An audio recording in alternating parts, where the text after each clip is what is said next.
तो ये हिंदी छठवां प्रश्न पत्र है ये, बीटीसी यानी डीएलएड का फर्स्ट सेमेस्टर का।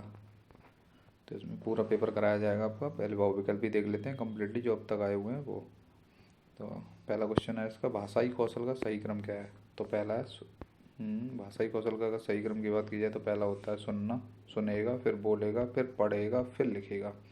तो एक बार देख लो, सुनना, फिर बोलना, फिर पढ़ना, फिर लिखना। ठीक है, ये भाषाई जो कौशल होता है उसका सही क्रम है। अब जैसे सेम क्वेश्चन यहीं आ गया, भाषाई कौशल का प्रथम चरण क्या होता है। तो प्रथम क्या, पहले सुनेगा, तो सुनना हो गया इसका प्रथम चरण। ठीक है, सुनेगा, फिर बोलेगा, फिर पढ़ेगा, फिर लिखेगा। अब कौन सी भाषा जो है, वह कौन सी भाषा है जिसमें शिक्षण करने में बालक आसानी सीखता है। तो कोई भी अगर मातृभाषा में ही हमेशा बालक सबसे पहले शिक्षण सही से जिस जिस जो भाषा उसने सीखी उसी में पढ़ना भी सही से सीखेगा। यही बात पूछी गई, वह कौन सी भाषा जिसमें शिक्षण करना है बालक आसानी सीखता है। तो मातृभाषा में। ठीक है, मातृभाषा कौन सी है, मातृभाषा हिंदी है।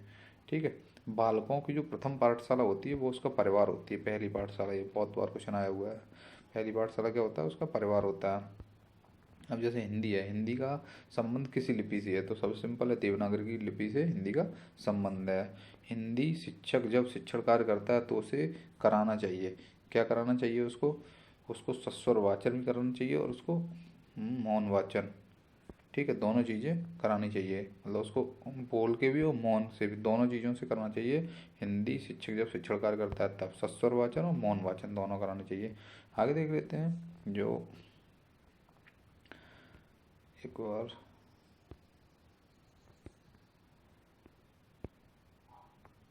ठीक है, पदम शिक्षण में आवश्यक है।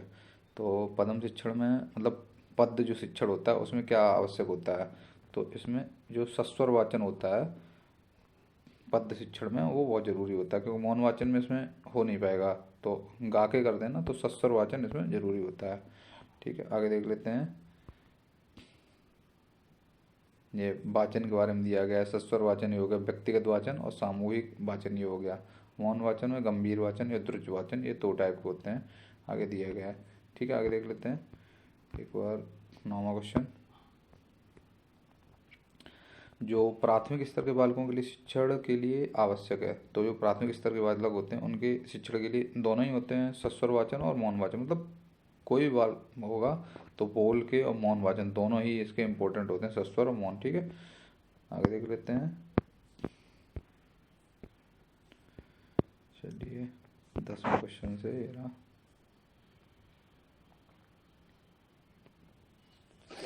अभी क्वेश्चन आएगा, जो पूर्व माध्यमिक शिक्षा हुई थी हिंदी शिक्षण जो कराना चाहिए वो कैसा करना चाहिए। तो मौन वाचन द्वारा, मतलब जो ऊपर की क्लास हैं उनमें थोड़ा सा मौन वाचन होना चाहिए, इसमें दिया गया है। ठीक है, मौन वाचन द्वारा इसमें करना चाहिए, मौन वाचन द्वारा होता है पूर्व माध्यमिक शिक्षा हुई थी हिंदी शिक्षण कराना चाहिए। गद्य जो पाठ होते हैं, गद्य पाठों का शिक्षण मुख्य रूप से किस वाचन द्वारा होना चाहिए। तो अब जैसे गद्य है, पद होगा तो क्या है कि वो सस्वर मतलब बोल के होगा, लेकिन अगर गद्य है तो आराम से मन में भी पढ़ा सकता है, मौन वाचन होना चाहिए गद्य पाठों का। ठीक है, और पूर्व माध्यमिक जो कक्षाएं होती हैं, ठीक है, अपर प्राइमरी लेवल, वो मौन वाचन द्वारा होना चाहिए। आगे देख लेते हैं, मौखिक अभिव्यक्ति में कौन सी विधि उचित नहीं है। तो मौखिक अभिव्यक्ति में, तो इसमें बताया गया अगर मौखिक कोई चीज़ हो रही है तो उसमें मौन वाचन होगा तो फिर पता ही नहीं चलेगा ना वो कहना क्या चाह रहा है या तुम क्या करना चाह रहे हो। इसीलिए तो मौखिक अभिव्यक्ति में क्या है, हमेशा सस्वर वाचन मैन है, होना चाहिए, कविता वाचन होना चाहिए, मतलब बोल के जो चीज़ है मौखिक मतलब बोल के होगी, उसमें मौन वाचन नहीं होगा। ये कौन सी भी उचित नहीं है पूछी गई तो नहीं है ये मौन वाचन। मौखिक आत्म प्रकाशन का आधार नहीं है। जो मौखिक आत्म प्रकाशन का आधार, मौखिक से अगर कोई भी चीज़ होगी तो मौन वाचन नहीं होगा। ठीक है, नहीं पूछा गया तो मौन वाचन नहीं होगा। ठीक है, हिंदी किस लिपि से संबंधित है। तो पता है आपको, देवनागरी की लिपि से हिंदी संबंध है। वर्णों के समूह को क्या कहते हैं। अब जैसे वर्ण हैं उनके समूह क्या कहोगे, तो वर्ण बहुत सारे मिल गए तो उसे वर्णमाला बोलने लग गए। उसके बाद हिंदी वर्णमाला में मूल रूप से कितने वर्ण हैं। तो वर्ण की बात की जाए तो कितने हैं, 52 होते हैं इसमें वर्ण हिंदी वर्णमाला में। भाषा की इकाई क्या है। तो भाषा की इकाई क्या होती है, ध्वनि। ध्वनि जो है इकाई की अगर बात की जाए, कोई ध्वनि निकलेगी ना भाषा से, तो ध्वनि हो गई वो भाषा की इकाई हो गई। ठीक है, आगे देख लेते हैं। हिंदी वर्णमाला में स्वरों की संख्या कितनी है, तो स्वर कितने हैं इसमें 11 स्वर हैं। ठीक है, हिंदी वर्णमाला में व्यंजनों की संख्या कितनी है, तो अगर व्यंजन की बात की जाए तो कितने हो जाएंगे 33। ठीक है, टोटल कितने हैं 52, ये याद रखने हैं। 11 हो गए स्वर आपके, 33 हो गए व्यंजन। ठीक है, वर्णों का निर्माण किससे होता है, अगर बात की जाए कि वर्ण जो होते हैं उनका निर्माण किससे होता है, तो वर्ण दोनों से मिलते हैं, स्वर और व्यंजन दोनों से मिलके वर्ण बन जाते हैं। हिंदी वर्णमाला में कितने वर्ग हैं, अगर बात की जाए वर्ग कितने हैं, तो 5 वर्ग हैं हिंदी वर्णमाला में। कौन कौन से, क चट तप। ठीक है, क चट तप, ये 5 वर्ग हो गए। आगे देख लेते हैं। हिंदी वर्णमाला में मूल रूप से कितने स्वर होते हैं, अगर बात की जाए कि मूल रूप से कितने स्वर होते हैं, तो मूल जो स्वर हैं वो आपके 7 होते हैं। ठीक है, आगे बताया जाएगा कैसे 7 होते हैं, अभी याद कर लो। 7 होते हैं। अंतस्थ व्यंजन है, अंतस्थ और उसमें 2 होते हैं, तो अंतस्थ कौन कौन से होते हैं, या र ल व। ठीक है, ये अंतस्थ हो गए। ठीक है, ऊष्म कौन से हो गए, स स ह, ये ऊष्म हो गए, ऊष्म व्यंजन। और ये अंतस्थ हो गए, या र ल व। ठीक है, आगे देख लेते हैं। वर्णमाला में ऊष्म व्यंजनों की संख्या कितनी है, सेम होगी, 4 है। 4 उसमें भी है, 4 इसमें भी है। ठीक है, और ऊष्म कौन कौन से थे, स स ह। ऊष्म व्यंजन कौन कौन से हैं, तो इधर दिया गया है स स ह, 3 सा और 1 हा। ठीक है, ये ऊष्म होते हैं। और अंतस्थ व्यंजनों की संख्या कितनी है, इसमें भी सेम है, 4 ही अंतस्थ व्यंजनों की संख्या। हिंदी वर्णमाला में संयुक्त व्यंजन कितने हैं, तो संयुक्त इसमें होते हैं, टोटली अगर बात की जाए तो संयुक्त होते हैं 4 व्यंजन। तो छा, त्रा, ज्ञा और स्रा, ये जो हैं वो संयुक्त व्यंजन। संयुक्त मतलब 2 व्यंजनों से मिलकर बने हुए हैं। ठीक है, हिंदी में लिंग है, तो लिंग हिंदी में कितने होते हैं, 2, स्त्रीलिंग और पुल्लिंग, 2 लिंग होते हैं। और संस्कृत में 3 होता है, एक और नपुंसक लिंग जुड़ जाता है, लेकिन हिंदी में 2 ही लिंग हैं। ठीक है, संस्कृत में लिंग कितने होते हैं, संस्कृत में लिंग हो जाएंगे 3, स्त्रीलिंग पुल्लिंग और एक नपुंसक लिंग इसमें जुड़ जाता है संस्कृत में। संस्कृत में लिंग कितने होते हैं, तो एक ही क्वेश्चन बार बार आ रहा है, 3 लिंग होते हैं। हिंदी में लिंग कितने होते हैं, हिंदी में लिंग होते हैं 2 आपके। क्रिया के भेद हैं, क्रिया के भेद अगर बात की जाए तो क्रिया जो होती है, क्रिया के 3 भेद या 3 प्रकार होते हैं। ठीक है, क्रिया के 3, जिन व्यंजनों के उच्चारण में श्वास कम मात्रा में निस्तारित होता है उसे क्या कहते हैं, मतलब अगर कम मात्रा में श्वास निकलेगी तो उसे अल्प प्राण, मतलब हल्की श्वास निकल रही, कम मात्रा मतलब अल्प प्राण हो गया वो, ज़्यादा निकलेगी वो महाप्राण हो जाएगा। जिन व्यंजनों में श्वास अधिक मात्रा में विस्तारित होती है उसे क्या बोलते हैं, तो महाप्राण बोलते हैं। आगे देख लेते हैं। उच्छिप्त व्यंजन है, तो उच्छिप्त व्यंजन कौन कौन से हो गए इसमें, उच्छिप्त हो गए डा और ढा, ये वाले, मतलब ये वाला डा और ये ढा, इन नीचे दोनों में बिंदी लगी हुई है, तो ये दोनों हो गए कौन से, उच्छिप्त। उच्छिप्त मतलब नीचे बिंदी जरूरी है इसमें। आगे देख लेते हैं। आज्ञा का समानार्थी शब्द है। ठीक है, तो 1 मिनट, 36 सही है ना, हाँ 35 का 36 ठीक है। आज्ञा, अब आज्ञा का समानार्थी कौन सा हो गया, समानार्थी मतलब अनुमति, आज्ञा ली, अनुमति ली। अनुग्रह का समानार्थी क्या हो गया, अनुग्रह हो गया। अनुकंपा, अनुग्रह का मतलब हो गया अनुकंपा। ठीक है, अनुग्रह अनुकंपा। आलोचना, आलोचना का समानार्थी क्या होगा, आलोचना मतलब किसी की तुमने आलोचना कर दी है, तो समीक्षा, कोई आलोचना करना उस क्वेश्चन की, उसकी समीक्षा करना। मनीषी, मनीषी का समानार्थी क्या हो गया, मनीषी का हो गया ज्ञानी, कोई बहुत मनीषी है, ज्ञानी है। ठीक है, अतिवृष्टि, अतिवृष्टि का विलोम है अतिवृष्टि अनावृष्टि, ऑटो में अतिवृष्टि अनावृष्टि। अमर, अमर का हो जाएगा आपका क्या मालूम, अमर का हो जाएगा नस्वर, अमर का विलोम हो जाएगा नस्वर। संयुक्त व्यंजन है, तो अभी बताए थे कितने थे संयुक्त व्यंजन, छात्राज्ञा, ये तीनों हैं, छात्राज्ञा, स्रा और था ये वाला स्रा। ठीक है, 4 होते हैं संयुक्त व्यंजन। संयुक्त व्यंजन जो ज्ञा होता है वो किससे बन जाता है, तो ज्ञा किससे बन जाता है, ये देखना पड़ेंगे चारों के चारों। तो का और सा जो होता है, आधा का और सा से मिलके आपका बन जाता है क्या, ज्ञा। ठीक है, ता और रा से त्रा बन जाएगा, ये वाला त्रा, ये तो बहुत सिंपल है, आराम से ता और रा से। ज्ञा थोड़ा सा टफ है, का आधा का और सा से बनता है ज्ञा। ठीक है, ये इम्पोर्टेंट है थोड़ा। चंद्रमा फंदा अंत में है, क्या है चंद्रमा फंदा अंत में, तो अगर बात कीजिए चंद्रमा फंदा अंत में है, अनुस्वार है। ठीक है, तीनों में, तीनों में अनुस्वार होते हैं, चंद्रमा फंदा और अंत, ये रहा अनुस्वार तीनों में लगे हुए हैं। कई वाक्यों का समूह क्या कहलाता है, वाक्य उसका समूह क्या कहलाएगा, अगर बात की जाए तो अनुच्छेद कहलाएगा, वाक्य का समूह, कई वाक्यों का समूह कहलाता है अनुच्छेद। सबसे प्राचीन भाषा की अगर बात की जाए तो संस्कृत सबसे प्राचीन भाषा है। ठीक है। निम्नलिखित में से शुद्ध वाक्य, शुद्ध वाक्य क्या हो जाएगा? अगर जैसे तुम मुझ पर नाराज हो, ये बिल्कुल सही है, बाकी सब में गलत। तुम मुझसे नाराज हो, तो यहाँ पे ये गलत है, मुझसे लगा दिया ना।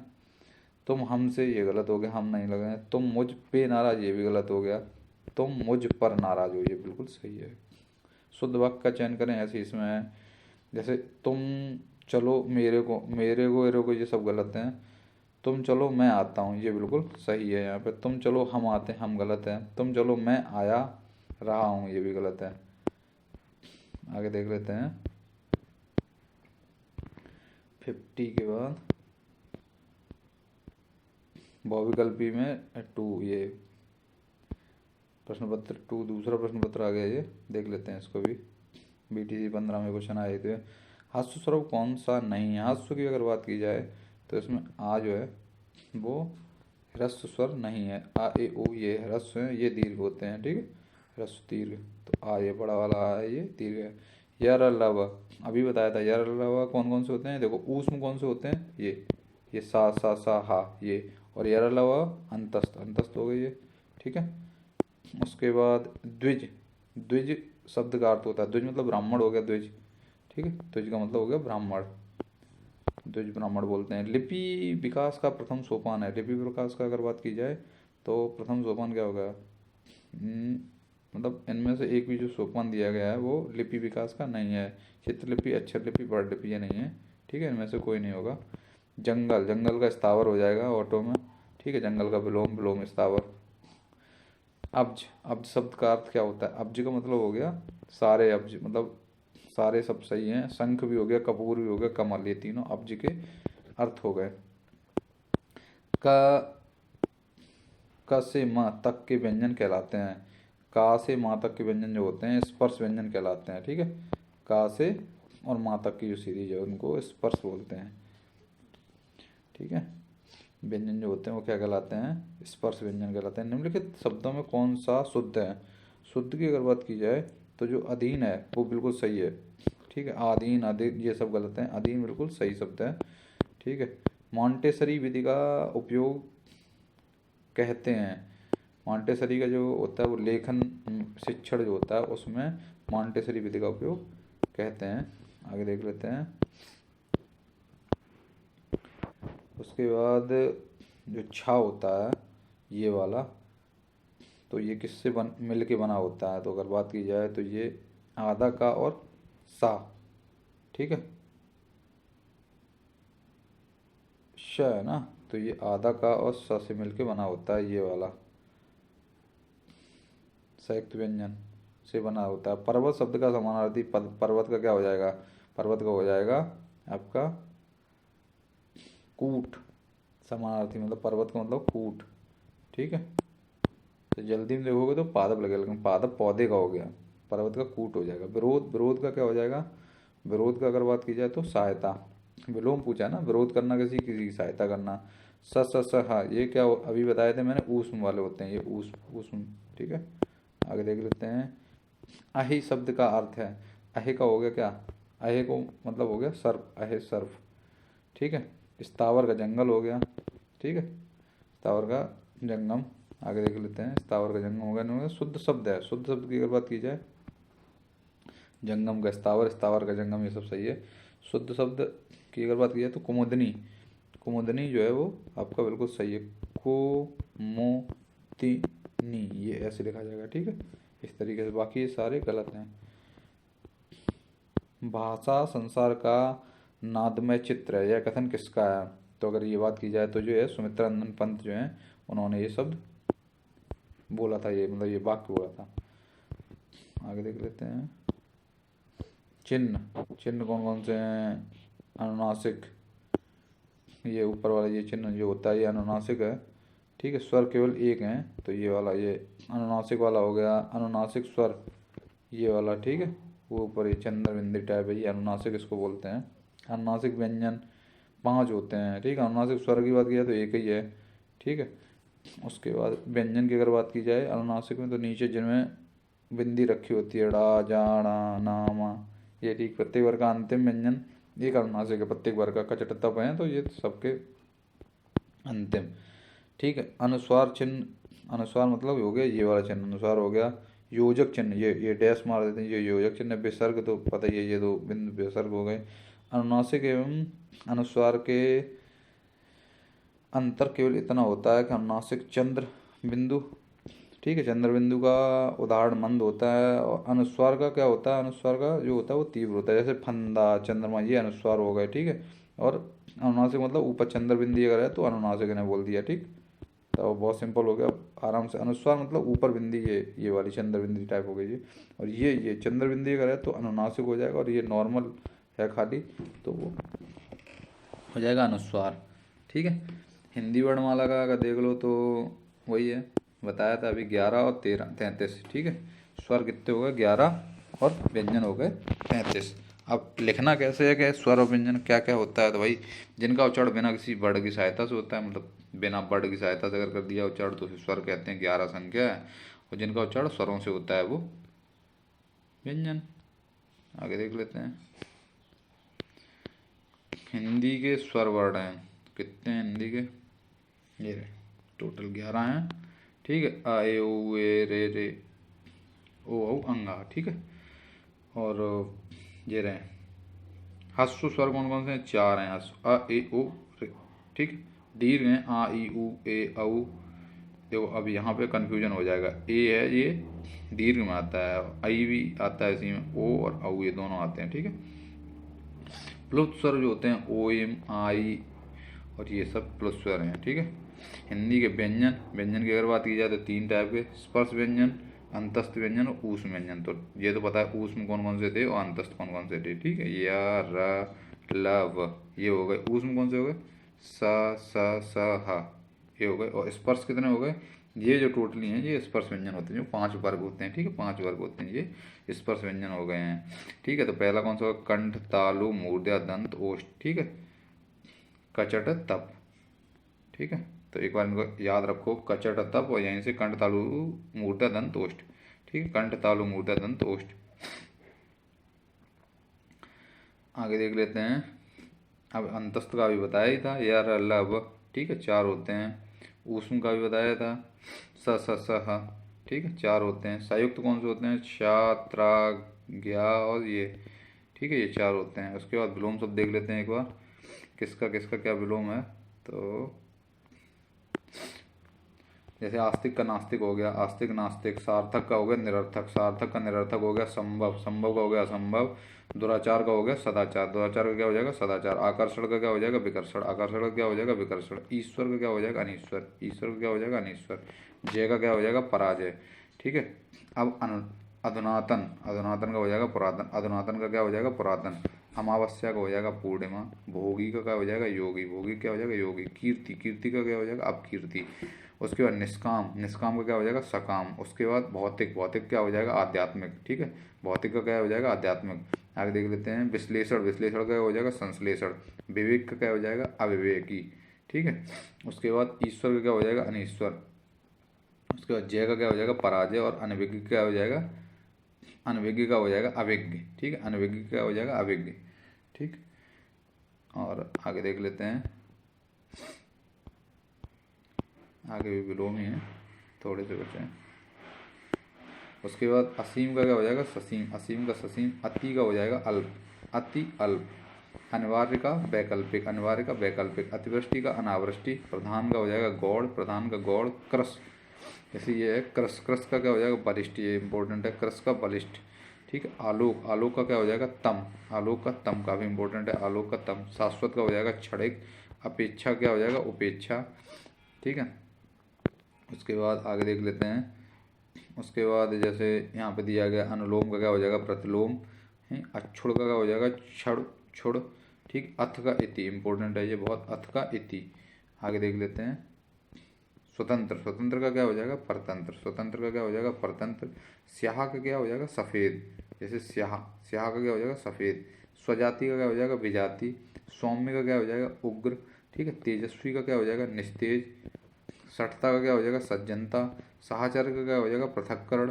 ठीक है। साहचर्य का मतलब पृथक्करण। ठीक है।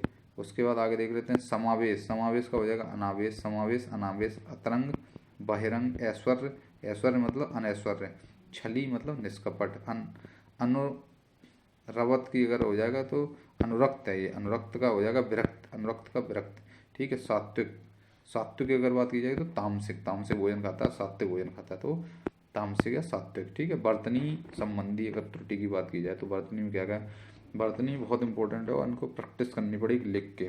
जैसे ये गलत लिखा हुआ है, ठीक, इसको सही सही देखो, उल्लंघन ऐसे लिखते हैं हम लोग, ठीक है, उल्लंघन, डबल ला आएगा इसमें, उल्लंघन, ठीक है। उज्ज्वल बहुत इंपॉर्टेंट है, ये पूछता है उज्ज्वल, उज्ज्वल, ठीक है, ऐसे करके, मतलब जैसे ये लिख देंगे उज्ज्वल तो ये क्या है, गलत है ये उज्ज्वल, ये वाला टोटली, लेकिन इसको लिखना ऐसे है, वो डबल जा यहीं बना दो वल, ये उज्ज्वल हो गया। उसके बाद उज्ज्वल, ठीक है। अब जैसे कर्तव्य पालन ऐसे नहीं लिखना है, इसमें कर्तव्य फिर बीच में ये लगाना है, फिर डैश लगा के फिर पालन, कर्तव्य पालन, जैसे माता पिता लगाते तो बीच में डैश लिखते हैं। आद्र, ये वाला आद्र सही है, ठीक है, नीचे रा रहेगा इसमें आद्र। आशीर्वाद, ये वाला, ये बाद में लगेगा ये रा, ठीक है। अंतर्राष्ट्रीय ऐसे लिखा जाएगा, अंतर्राष्ट्रीय, इनकी लिख के प्रैक्टिस करनी पड़ेगी, अंतर्राष्ट्रीय, रा पे ये ऊपर लगेगा। अनुसरण, ठीक है, ये वाला अनुसरण। ज्योत्सना बहुत पूछा जाता है, ये ज्योत्सना, ज्योत्सना, ठीक है, ज्योत्सना। नीरसता है, निरस्ता कोई नहीं, नीरसता। पुल्लिंग, ये वाला पुल्लिंग, पु डबल ला और लिंग। आगे देख लेते हैं वाल्मीकि, ये वाला वाल्मीकि। प्रतिज्ञा, ये वाली प्रतिज्ञा नहीं है, प्रतिज्ञा। उच्छलता, ये अगर है तो आधा छा फिर नीचे रा खा लता, ठीक है। अकस्मात, ये बाद में ता में ये लगेगा आधा टा। श्री युद्ध, ये ऐसे लिखा जाएगा। उपरयुक्त बहुत ज़्यादा पूछते हैं, ठीक, उपरोक्त कोई वर्ड ही नहीं है, उपरयुक्त, उपरयुक्त, ठीक है, आधा रा ऊपर करके। निरूपाय बहुत पूछते हैं, निरूपाय। कृतघ्न, ये तो बहुत इंपॉर्टेंट है, कृतघ्न, कृतघ्न, ये सब गलत है, कृतघ्न। शशि भूषण, शशि भूषण है, ठीक है, शशि भूषण गलत है, शशि भूषण। आगे देख लेते हैं शुद्ध अशुद्ध काफ़ी वर्ड पूछे जाते हैं, इसलिए इनको देख लो बहुत। अनुग्रहित, ठीक है, अनुग्रहित नहीं, अनुग्रहित, ठीक है, हित करके है, अनुग्रहित। ईर्ष्या, ईर्ष्या, ये ऊपर रा लग जाएगा इसमें, ईर्ष्या। कवयित्री, बहुत बार पूछा गया है ये, कवयित्री, ठीक है। अंताक्षरी जो होती है तो अंत्याक्षरी, अंत्याक्षरी, ठीक, अंत्याक्षरी। कुमुदनी, ठीक है, कुमुदनी नहीं है, कुमुदनी, ये देखो इसमें कुछ है नहीं, कुमुदनी लिखा है खाली। पैतृक में नीचे रा लगेगा, ठीक है, पैतृक। संग्रहित, ठीक है, सिंपल है। स्थायित्व, ये काफ़ी इंपॉर्टेंट है। आजीविका, आजीविका, आजीविका, ठीक है। प्रामाणिक, प्रामाणिक। परलौकिक, पारलौकिक है, परलौक नहीं है कोई शब्द, पारलौकिक, ठीक है। कौशल्या, कौशल्या। आगे देख लेते हैं, ऐसे लिखते हैं ना, कृपया, कृपया, ठीक है, ये है। ऐश्वर्य ऐसे लिखते हैं। आगे देख लेते हैं एक बार। पुरस्कार, ये पुरस्कार सही है, आधा ये सा नहीं बनेगा, पुरस्कार। परिच्छेद, ये वाला परिच्छेद। प्रज्वलित, ठीक है, आधा जा व लित। पूजनीय, पूजनीय ये गलत है, पूजनीय लिख देते हैं ना, पूजनीय माता पिता, ये नहीं, पूजनीय सही शब्द है बिल्कुल ये। निरोग होता है, निरोग कोई शब्द नहीं है, ठीक है, निरोग। तात्कालिक, ये ऐसे लिखा जाएगा, तात है, तत्कालिक नहीं है, तात्कालिक है, ठीक है। गृहस्थ, गृहस्थ की अगर बात की जाए तो नीचे ऐसे लिखा जाएगा, गृहस्थ। राज, राजनीतिक, ठीक है, राजनीतिक है, नैतिक नैतिक नहीं है, ये गलत है। संगठन, ये नॉर्मल वाला संगठन रहेगा। उसके बाद ये है सवैस्व, सवैस्व करके है ये, ठीक है। उसके बाद है साप्ताहिक, साप्ताहिक ये, ठीक, साप्ताहिक नहीं, साप्ताहिक। साहित्यिक। वाहिनी, वाहिनी।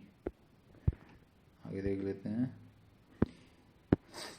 हिंदी वर्णमाला में कितने अक्षर होते हैं, तो वही क्वेश्चन अतिलघु उत्तरी में आ गए, क्योंकि पहले बहुविकल्पी रहेंगे फिर अतिलघु उत्तरी रहेंगे, तो अतिलघु उत्तरी देख लेते हैं।